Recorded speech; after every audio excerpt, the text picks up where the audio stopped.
our partner, Better Lesson, as a sponsor for our next session.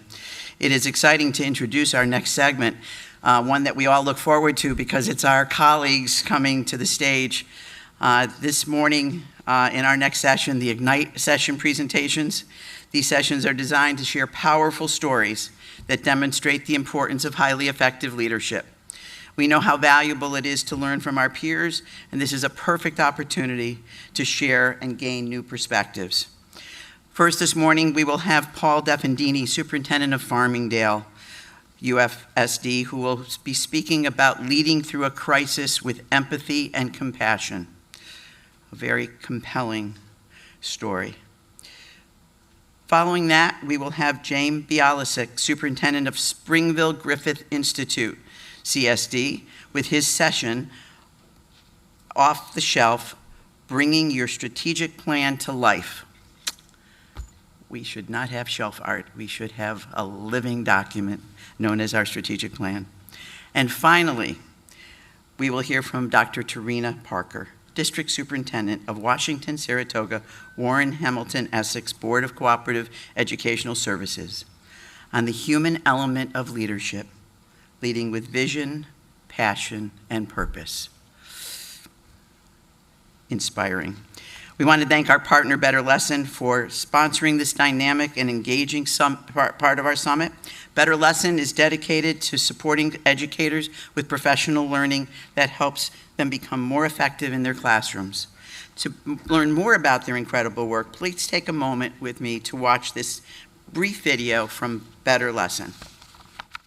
Since 2008, Better Lesson has helped educators weather seismic and systemic shifts. We supported teachers shift to Common Core with our Master Teacher Project. We supported schools and districts through the pandemic with student-centered instructional tools. And we've helped leaders successfully implement high-quality instructional materials in every classroom. And now, Better Lesson is here to be your partner in creating the very best teaching and learning organization for the benefit of your students. From strategic advising to professional development and implementation to data and reporting on impact and outcomes, we're helping K-12 leaders to align teaching and learning vision with teacher and leader capacity and the realities of resources now and going forward. Analyze staffing and scheduling as powerful levers for continuing to improve outcomes for kids with academic pathways that prepare them for futures, even while budgets shrink and stagnate. And then demonstrate ROI for those invested dollars by tying the investments directly to improved outcomes for students. And ultimately ensure that all students who graduate are really post-secondary ready. Because no matter the challenge, the mission is the same, and Better Lesson is here to support it. Thank you again to our partner and friends at Better Lesson. Thank you.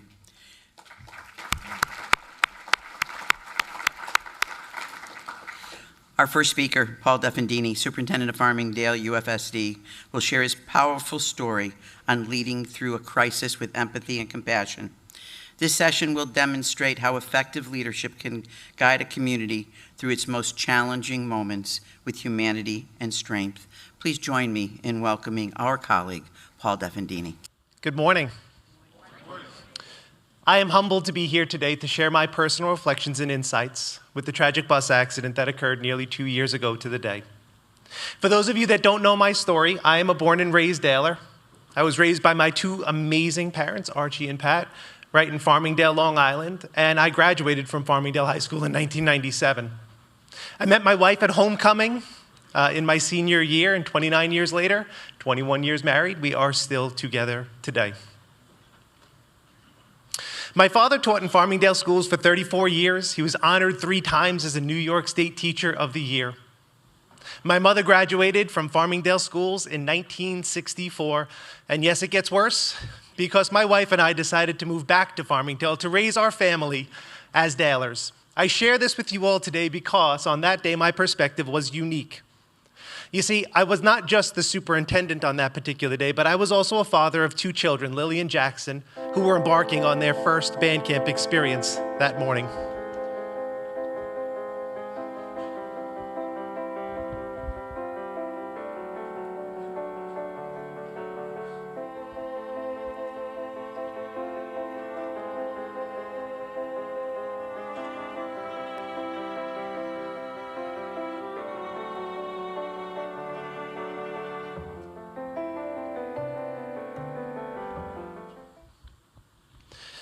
The This morning has very little to do with me, but instead some of the brave men and women who stepped up on that frightful day.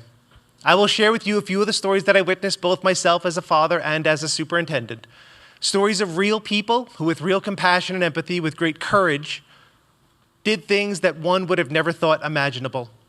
They helped in their own unique ways to lead our ship through stormy waters. These are the stories of the heroes that stood up when our community needed them the most. They exemplified the tenets of compassion and empathy in a time when they were needed the most. They knew how to overcome personal limitations, and they knew how to become what was needed in the moment, regardless of their rank and title. In one of our school's darkest hours, our collective humanity was on full display, and the team acted without hesitation. They didn't ask if they needed help. They just stepped up and started helping.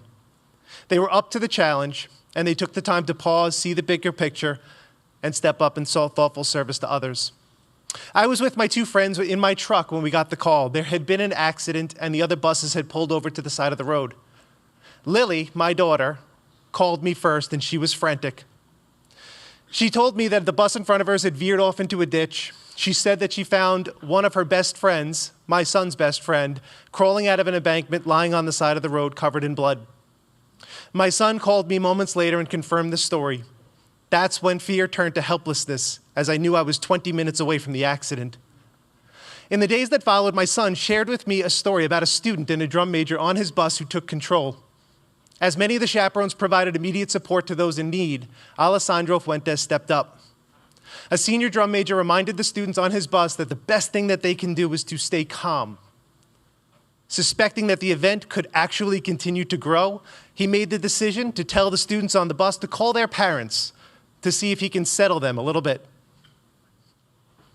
He was the first hero on that particular day. My mind raced as I tried to grasp the gravity of what just happened and what those kids must have been going through in the moment.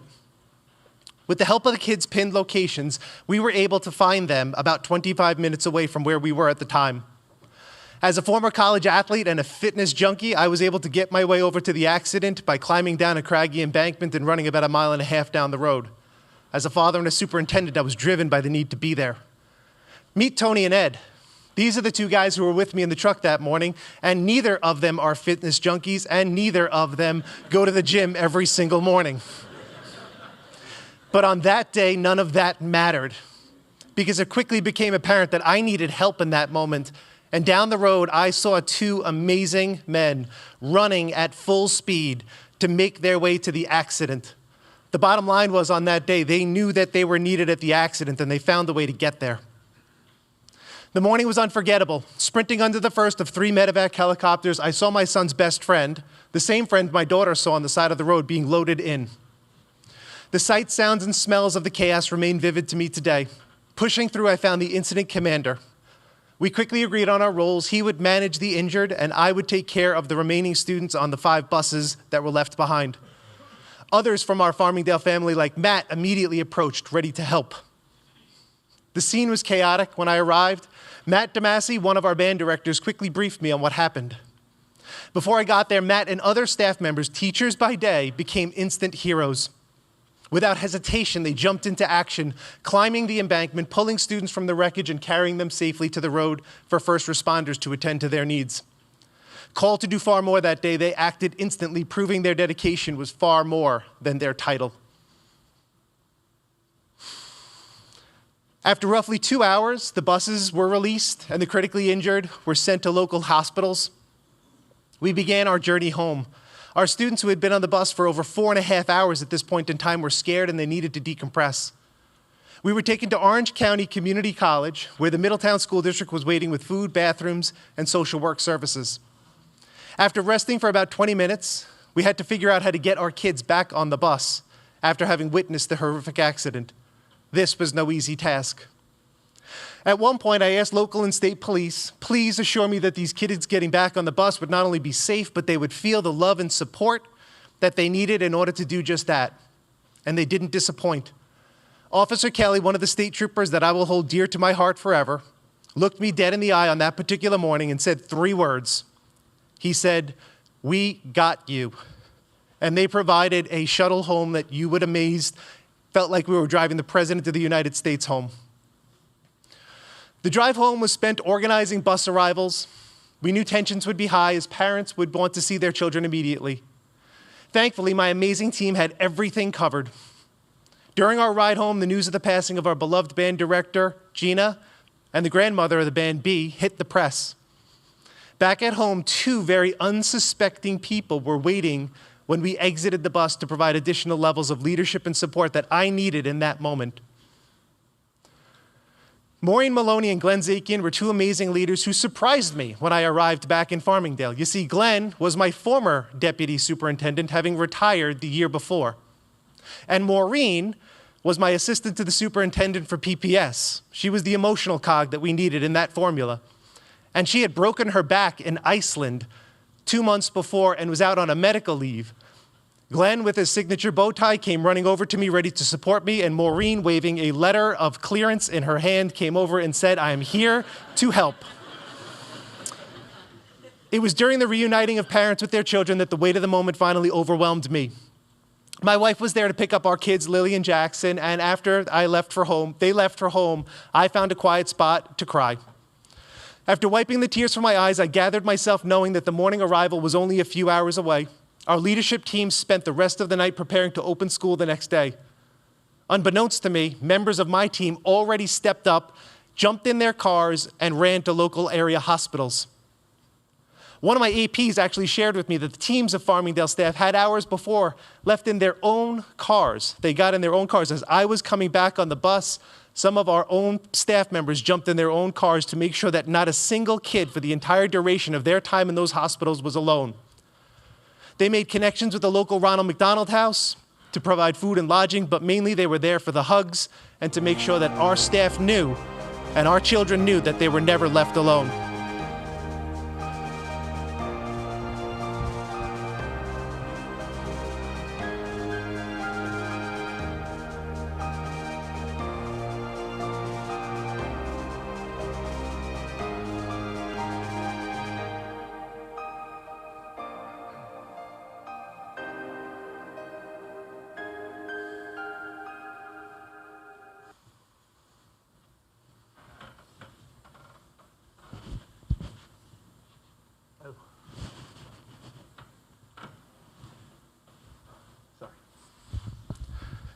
Ooh. I did this a bunch of times. This didn't happen. I cannot underscore the overwhelming nature of that day.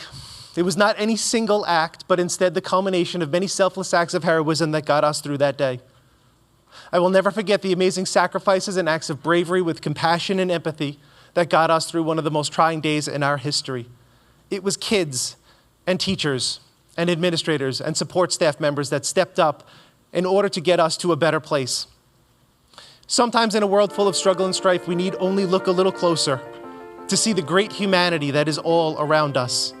Thank you to everybody that played a part on that frightful day.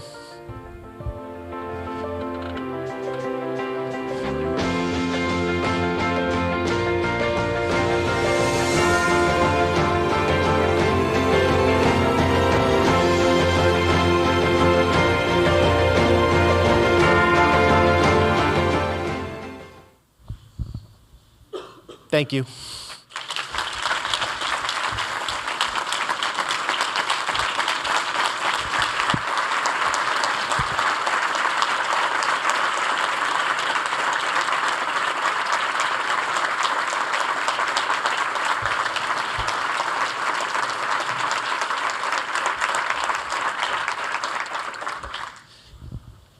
Before introducing the next speaker, I just wanted to humbly thank everybody for that round of applause, but I do accept that round of applause on behalf of the amazing Farmingdale family that stood behind me and actually the ones that were the heroes on that day and made the magic happen, so thank you again.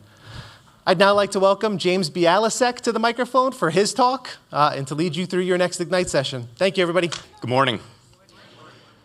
I was riding home from an awards dinner in May 2017. I was finishing my first year as Springville High School principal, and the top 3 students I was with, Josh, Isabel, and Aaron, were preparing for the next stage in their lives. We were talking about Springville schools, and Josh said, you know, even though we're a rural school, it's like we want to rethink what we can be. And I'll never forget when Aaron excitedly said, "What about the word redefine?" Wait, that's it. We're redefining rural. And that's where the tagline, Redefining Rural, was born. At Springville, we like to think of ourselves as a small school that offers big experiences for our students. And as principal over the next few years, that's exactly what we set out to do. We expanded and promoted our elective programs. We looked to provide opportunities for our students that were outside of the norm. And we challenged our students to get as much as they possibly could out of their high school experience. And in 2019, under the leadership of one of the best superintendents that I've worked for, Kimberly Moritz, we embarked on a strategic planning process. We engaged a diverse group of stakeholders and crafted this vision, mission, and beliefs. We wrapped up that work in February of 2020, and we were just about to launch the plan that spring when the work paused, understandably so, as we focused on health and safety over the next 18 months. When I was fortunate enough to be appointed as superintendent in January of 2022, one of the goals in my entry plan was to reinvigorate our strategic planning process. And don't get me wrong, the plan was solid, and it was filled with tremendous ideas. But we needed to make it less nebulous and more concrete. We wanted to really bring the plan to life. And so our goal was to try to make the plan as actionable as it could be. And so another component of my entry plan and one of our board goals was to work with the company Education Elements to move our strategic planning process forward. And we did some excellent work in the fall of 2022. We re-engaged hundreds of constituents through surveys, focus groups, and interviews. We really wanted to find out what was cherished about SGI and what were some areas where we could aspire to be more. And from that, we added 5 supporting pillars to our plan: wellness, agency, experiential learning, inclusion and belonging, family and community connections. And I loved this outcome because when I reflected on my work at SGI, this did 3 things. Number 1, these pillars codified what we knew was important in our organization. Second, they supported our current vision, mission, and beliefs. And third, we knew that we could use these to leverage the work moving forward. And an important piece to emphasize is this work is for everybody in the organization, students and adults. As a former math teacher, I can appreciate the concept of a fractal in leadership. In other words, what happens at one level of the organization gets replicated over and over at every other level. So if we wanted agency in our classrooms, how are we providing opportunities for agency amongst our administrative team or for our teachers? The same is true for all of the other pillars: wellness, experiential learning, etc. And everyone loves a big, hairy, audacious goal. They're exciting, they're compelling, they're scary, but unfortunately, they're often not achieved. There's a reason why 88% of New Year's resolutions fail by the second Friday in January. It's because sometimes we simply bite off more than we can chew. So instead, in Springville, we've taken a different approach and focused on what we're calling 1% change. Consistency over intensity. We want to focus on manageable, incremental progress and goals that can be met in a reasonable amount of time to try to generate momentum. Think about the flywheel from Jim Collins' book, Good to Great. And to achieve this, we use a concept called a sprint cycle. These are tangible actions that can be achieved over just a few months. And with goals being accomplished across the 5 different pillar areas, you end up with change you can see, feel, and touch. And our structure isn't complicated. We have our project team that meets monthly, they set direction, and they work on scheduling. Our pillar teams meet 3 times per year, pillar team leads meet 3 times per year to evaluate progress and design sprint cycles. And our pillar teams meet throughout the year to bring the plans to fruition across the district. The teams that make all this happen are made up of teachers, students, administrators, parents, and community members. Here are just a few examples of our sprint cycle actions that have generated that momentum. And again, these things are not complicated, but they get the flywheel turning. I think the thing for me that's the best is how this work has really become ubiquitous across our district. Our pillar teams meet to plan and execute our sprint cycles really autonomously, often with little direction needed from the project team. And here's another thing that we've done is we've designed our professional learning days over the last few years around our different pillar areas. And this has done a couple of things. Number one, it demonstrates to the whole organization the importance of this work. And number two, it allows members of the organization to really experience what a particular pillar area is striving to achieve. The structure of the day is learning in the morning with application to practice in the afternoon. So based on what you've learned, what is your 1% change in that pillar area? James Clear says we don't rise to the level of our goal, we fall to the level of our systems. And so with that idea in mind, another lesson that we've taken from Education Elements is to plan and schedule our work to make completion much more likely. We leverage several different planning documents that focus on both long-term and short-term views of our goals and our actions, always trying to focus on tangible and measurable outcomes. Another way that we've tried to make this work really transparent for our families and our community is through our district bulletin. And you can see on the right-hand side, we've redesigned the bulletin to be organized by pillar area. Picture is worth 1,000 words. And so we try to use rich imagery of examples of those pillars in practice. We have short articles that accompany those pictures to offer context of what is happening so that it can be replicated and so that we can see more of it. And as we've been engaging in this work, we were also in the midst of a $19 million capital project. And at NYSCOSS last year, I heard a session with Dr. Jason Andrews where he talked about the importance of branding. And I could not agree more. So as we've been pushing out content on the tenets of our strategic plan, we also wanted to make sure that the spaces that our students, our staff, and the community inhabited really felt uniquely Springville.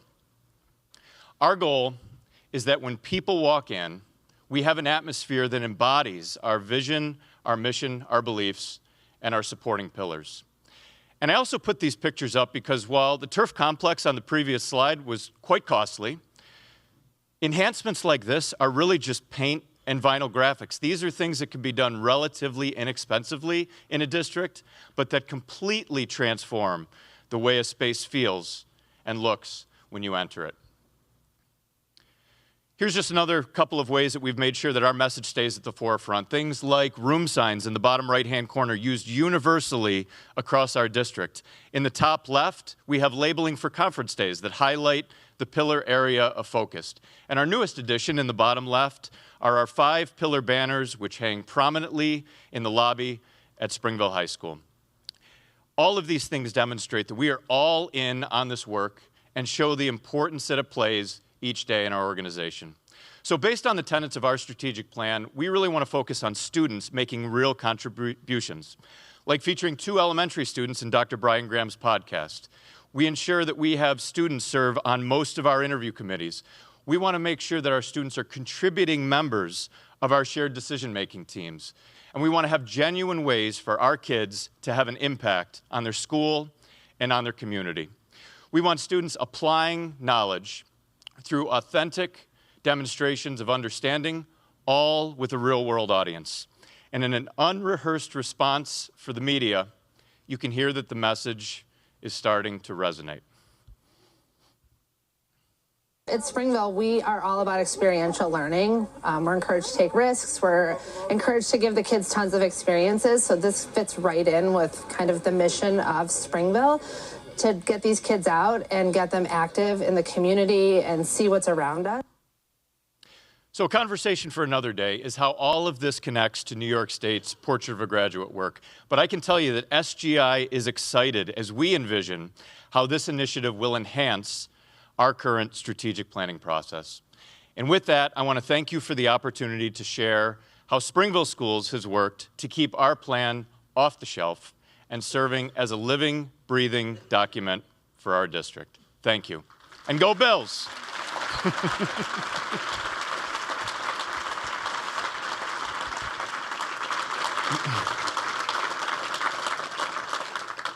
And at this time, it's my pleasure to welcome Dr. Turina Parker to the stage for our last Ignite session. Before we begin, I'd like to ask everyone to just remain silent for 10 seconds. Ready? Go.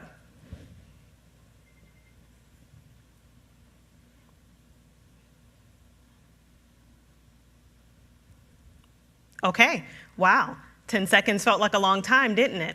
Kind of like waiting to be let into a Zoom meeting. So the funny thing about time is that it flexes and it flows depending on the moment. And I kind of feel the same way about leadership. And in fact, my leadership has always been about time.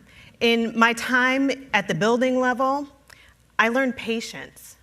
In my time as a principal and as an assistant superintendent, I learned perspective. And now in my time as a district superintendent, I learned that there is nothing more important than making connections with people, to people, and for people. And so when I think about who I am and how I came to leadership, I think about that little girl from Brooklyn. See, I come to leadership as a little girl from Brooklyn who was always made to feel by her teachers and her principals that I could do and be anything.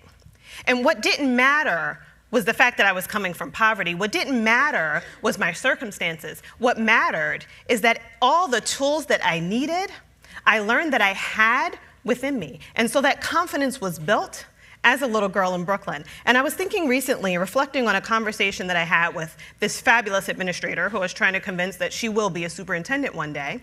And what she said to me was, I wish that I had your confidence and your swagger. And I thought about that, and I said, well, the confidence comes from belief and having people around me who believed in me. The swagger, that comes from Brooklyn. And so I'm a mom of 2 teenage girls. I'll tell you about them in a moment, their problem. I'm a wife of a wonderful educator who's a principal in the area. I'm a big sister of 3 sisters and a brother who I always saw it as my role to serve as their role model. In fact, when I was in college, I can recall a time when they called and told me about some conflict that they had in the neighborhood. And I said, oh, why didn't you call me? And they said, oh, you're not the sister that we call when we have conflict with kids. You're the sister that we call when we need help with a resume. I said, okay, that fits. And so, I think about my role and my purpose, and it all comes back to connections. And so my kids engage in an activity that really stuck with me. And so they say that an invisible red thread connects those who are destined to meet, binding them across time, across space, and across circumstance. And so I think about that, and I think about the power of connection. And I think about, what is my thread in leadership? Because I feel like it's always been a continuum, and that all of us as leaders have a thread that connects our experiences to who we are. And my first thread has always been joy. If you've met me, you know that. But if you've met me, you also know that there's a story behind what I bring to leadership. And I'm going to tell that story by starting with my worst day. And so this day that I reflect on was a terrible, really bad, horrible, no good day, right? Really bad day. And so I'm going to give you some context. I don't like dogs. I don't do dogs. It's a thing, okay? You might not know that from this picture here, but I don't do dogs. I'm afraid of them. I'm allergic, right? And so I was having this really bad day. And my animal science students were working with the dogs. And they said, Dr. Parker, do you want to feed the dogs? Well, no, I don't want to feed the dogs. But I'm not going to disappoint the kids, right? And so I started to, feed the dogs. They give me the food. And I'm so ridiculous. I'm doing this, right? Right, and the dog is attacking me, just so you know, this attack dog is attacking me as I'm trying to feed it, right? And in fact, my daughter, who's a problem, she said, my best friend's dog, Piper, he doesn't like you, and he likes everyone. Yeah, she's a problem. Don't judge me. So this really bad day, right? And I'm trying to feed the dog, and so the instructor's like, no, dog's not attacking you. I'm like, see, he doesn't like me. No, he's not attacking you. You just need to stay calm. He's just trying to get the food that's in your hand, right? And so I leaned over, and I remained calm. And I had the best experience with this dog, right? So now my context has changed. And what it taught me is this, that it's not my job to just bring the joy to other people, but also to let the joy in. And so when I think about joy being the foundation, right? The foundation for my leadership and for allowing me to set the vision as a leader. Because joy is individual. Joy is what I put out in the world.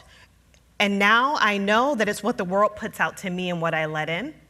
but it allows me to move into a vision that is not personal. So a vision is collaborative, right? And one of my colleagues, one of my favorite DS colleagues, like to say, it's about making the invisible visible. And so for me, it's about making a vision visible. And so we're doing great things in our BOCES. We're building new buildings. We're starting new programs. We're serving our kids in our regions. But it's not about the things. It's not about building a new building. It's about the vision for what we want to see with our kids when they walk through those doors. And we can only get there because of the passion that we put behind our work. And so I'm going to get back to that theme of having a thread that ties everything together, right? So when we get to the passion in our work, I think about what has always been my passion as a leader. And for me, I think about why I became a principal. So I go back to the days of when I was working in a day treatment program. And I said, you know what? I thought I wanted to be an education attorney, and I decided I actually want to be a principal. Why? Because these teachers are doing the most amazing things I've ever seen. They've changed lives. And when I go back to that thread of where I started, it was teachers who changed my life because they believed in me. And so I wanted to, as a principal, be able to support the teachers so that they could do their best work and change lives. And so that really became my passion, is becoming not only a principal so that I could support teachers, but becoming the best principal this world has ever seen, right? So when I was a principal, I did my doctoral dissertation on work-life balance because I needed all of those threads to connect. And I needed to know that I would always be grounded in my purpose. And so it became my purpose to be a really good mom to those teenagers who are a problem. And it became my purpose to be a really good leader. And I got to tell you, I never saw myself as a superintendent, right? But when you have a purpose, you land in places that will allow you to have the biggest impact. And so I landed in this role because of my passion, my vision, and my purpose, which was to help grow the people around me. So remember, I started out wanting to support those teachers, and now my role is to grow really great leaders so that those leaders can support the teachers who can do their best work to change lives. And so in our organization, we have people who were, our exceptional learners director was a teacher. She was a special ed teacher in our program. We have teaching assistants who are now teachers. We have students who have come back to teach for us. We have regional programming where our superintendents work together to identify and tap people on the shoulder and support growing leaders in our region. See, it's a continuum because I know that my role is to take that thread that ties my leadership, and to carry it forward. And so that really has become my purpose. And when I put everything together, sometimes you need a visual representation. Sometimes you need to see that invisible thread, that you're going to make it visible. And I make connections because that's who I am, and that's what my role is. And so whether it's connections with our phenomenal legislators, or whether it's connections with our phenomenal state ed partners, those connections help to move the work forward. And so when we talk about leadership, for me, tapping into that human element of leadership means always keeping at the core what my thread is as a leader. And those faces that you see on the screen, remembering that for me, it all started as that really cute kindergartner who felt like she could do and be anything. And I gotta tell you, when I was in 3rd grade, I was a problem. And it's interesting, there was a correlation between some things that were happening at home that were not so good and what we saw as me in particular as a 3rd grader. And I can remember the principal saying, Miss McDade, that was my mom, I don't know why this teacher isn't getting along with little Turina. I don't know what's happening. It's because Turina was a problem. But instead of suspending me from school, what he did instead was he sent me to be with the 6th graders for the day. Right? I would do ridiculous things. Like, remember you used to pass papers down, and you would pass papers, like your homework papers down. I didn't do my homework, and so I would erase the name of the student and put my name on it instead, right? Like, that was really bad for me, right? 3rd grade, it was a time, but I think about all those people who poured into me, and I believe that was the start of my thread. And so I leave you with, and I ask you as leaders, what is yours? Thank you.